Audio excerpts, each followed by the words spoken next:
Welcome, friends. Today, we are doing another fragrance rotation video for the week ending the 11th of September, 2022. Outrageous. So, it's been a strange old week. The Queen died. And today's September 11th. Madness. What a week. It's been pouring. The weather's been miserable. I can't lie. Almost no sunshine. Almost always overcast and mostly just raining. Just raining. Like you wouldn't believe. But it's been needed. So my fragrance picks shall reflect this. It's been cooler, but it hasn't been cold per se. You know? So, not to worry. Anyway, we shall start, as we always do, at the beginning. And the fragrance I wore on Monday is going to be difficult for me to tackle in this video. But this is what I wore on Monday. And it is Eugene's fragrance. Yeah, buddy. Le Douleur Exquis by Les Obstra, which is Eugene's brand. Just because it doesn't say Eugene on the bottle doesn't mean it's not Eugene's fragrance. Wow, excuse me whilst I hydrate. That is considerably colder than I thought it was going to be. Wow. Sorry. Yes, this is the first of Eugene's line. Sounded like something out of Game of Thrones, that didn't it? It's rose, castoreum, patchouli, resins. I'm not going to be discussing this fragrance as a matter of opinion because Eugene is one of my best friends, if not my best friend. And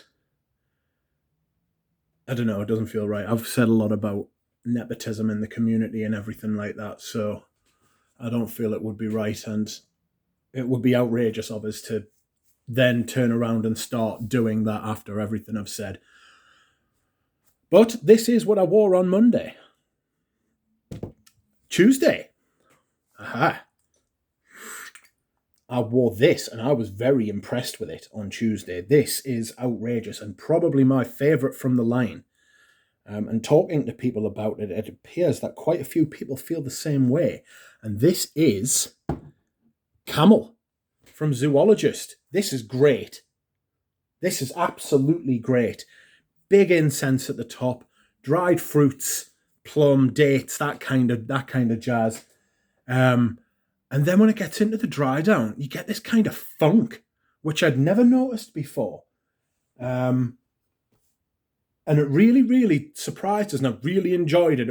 It was very well made. I think this was made by Chris Carbonell. And it shows, because he's a very good perfumer. And it fits the whole Camel aesthetic to a T. It fits the overall Zoologist aesthetic to a T. It's an awesome fragrance. You could wear this in the summer as well, because obviously camels are like, I want to call them summer animals, but they live in hot climates. Let's put it like that. I really enjoyed wearing this. Like really, really enjoyed it. More so than I thought I was going to. It's only a 60ml bottle. I wish it was bigger. But I do love these bottles as well, I must admit. These are great bottles. Ah, fantastic stuff. Anyhow, Wednesday I went for a classic. And that classic was Angel Men. Not Amen, Angel Men. This is the original formulation with Angel on it. It's absolutely amazing. Still one of, if not the greatest male designer fragrances ever made. It really is up there with the very best, up there with the Koroses and the Antaises and the Balenciaga Pour Hommes. And I know it's strange for you to hear me say that, but this really is one of the very best fragrances ever made. And it is sweet, but it's done in such a way, or it was at the time when men's fragrances weren't sweet. You know? It was a complete outlier compared to what was going on in the mid-90s, the mid to late 90s. This is 1996 from Jacques Huclier. A brilliant fragrance, and I absolutely love it. You can expect to see more of this in the coming days, in the coming weeks, maybe it's even in the coming days. That's right. So, on Thursday?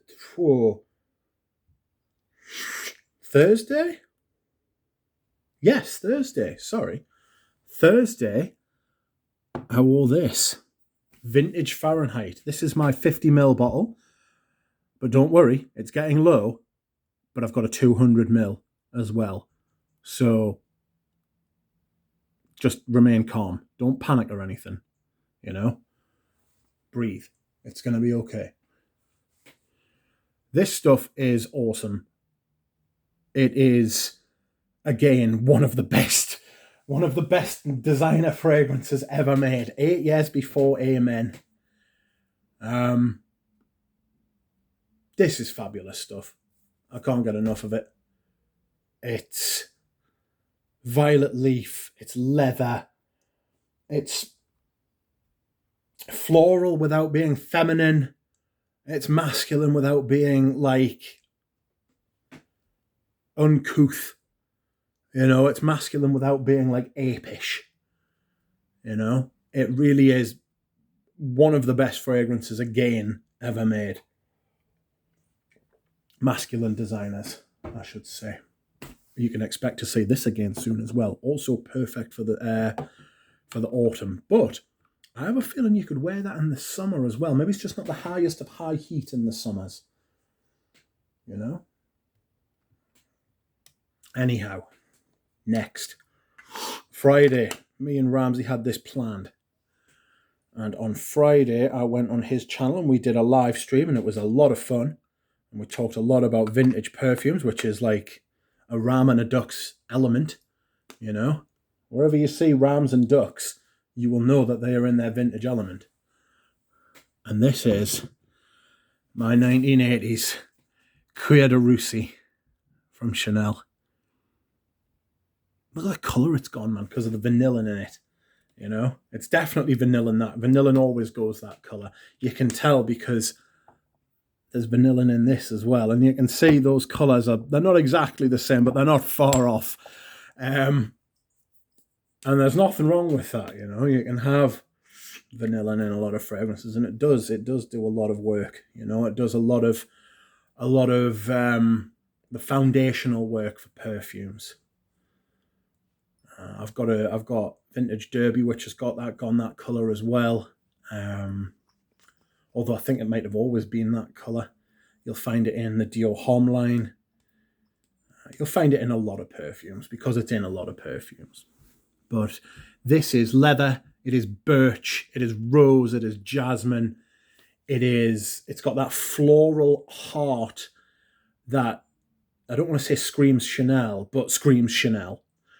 It is another of the best designer fragrances ever. Although you don't get it in the mainline designer lines anymore. You've got to pay exclusive prices for it. And I paid well over exclusive prices for this bottle. Don't worry about that.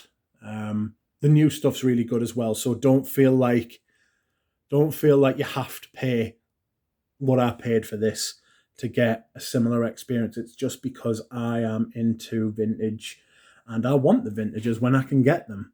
And we know my new philosophy is to improve the collection and to only improve the collection. If I don't think something's going to improve the collection, then I'm not buying it. This will. This definitely will and has. I suppose will is like future tense, isn't it? This has improved the collection. Next. Yesterday, it was pouring down when I woke up. It was pouring down when I got up, and it was pouring down all day and at night. So, of course, I'll give you a second to guess what you think I wore. Of course, it is Narciso Rodriguez for him. This is the ultimate rainy day fragrance, or one of them. Violet leaf again, like Fahrenheit. It was raining on Thursday when I wore Fahrenheit as well. Violet leaf just goes really well because it's slightly green, but it's a bit purple and that sort of damp dankness. But this is full of musks as well. And the musks give it this kind of concretey kind of vibe, you know? There's an overdose of that kind of musk, and that's very well made. It's a Cuir de Jean creation. This has recently been discontinued. I say recently, it's been a year or two now. Bloody hell. Wow, that's cold. Excuse me whilst I hydrate once again. Yes, this is a fantastic modern post-2000s fragrance. Cuir de Jean really has been the superstar perfumer of the last 20 years, and even a little bit before that when he did Le Male. But if you really look at his body of work over the last 20 years, there's not really anybody who can compete as far as being as prolific and having the number of great fragrances that he's released, you know? And I don't just mean quality fragrances, I mean fragrances that not necessarily I like, but they can't be denied for their popularity. This is one of his better fragrances, in my opinion. One of his more interesting fragrances. Not necessarily one of his bigger ones, which is indicated by the fact that it has been discontinued. Next, last but not least, the first of many appearances this year, I have no doubt, of a fragrance which I've come to love. I don't actually have the real bottle. I don't know where I've put it. Oh, it's over there. I can't reach it. I'll put my bag out. Well, again, more. But this is Ikitos. Ikitos by Alain Delon. It's woody. It's floral. It's white floral. One of the only jasmines that I love. It's got this heat to it. It's got this warmth to it and it's also got this kind of natural mossiness. I know it's oak moss, but it smells natural, you know?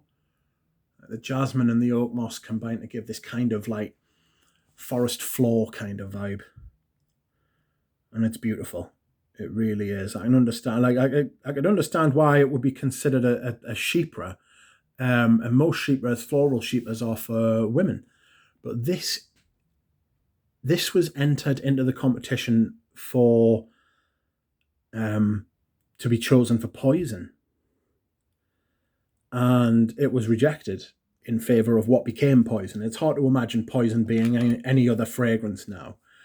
But I think Dior, what they should have said was, this is brilliant, we'll hold on to it and call it something else, you know?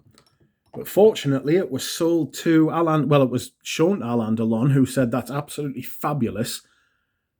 I'll have it, thank you. Put my name on it, and thank God he did, and it got released. One of the finest celebrity fragrances ever released. I will do a video on celebrity fragrances, because I've got a few. And they're not bad. The ones I've got aren't bad. There are some absolutely appalling celebrity fragrances out there. But this isn't one of them. And I'm glad I own it. So that has been this week's rotation, friends. I hope you have enjoyed it. I will be making more videos again soon. I've had a bad back the last couple of weeks. Like acutely bad, you know, not just like normal bad. So I've been laying off the video making because sitting on this chair hurts like hell.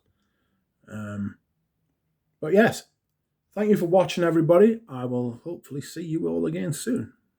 Bye.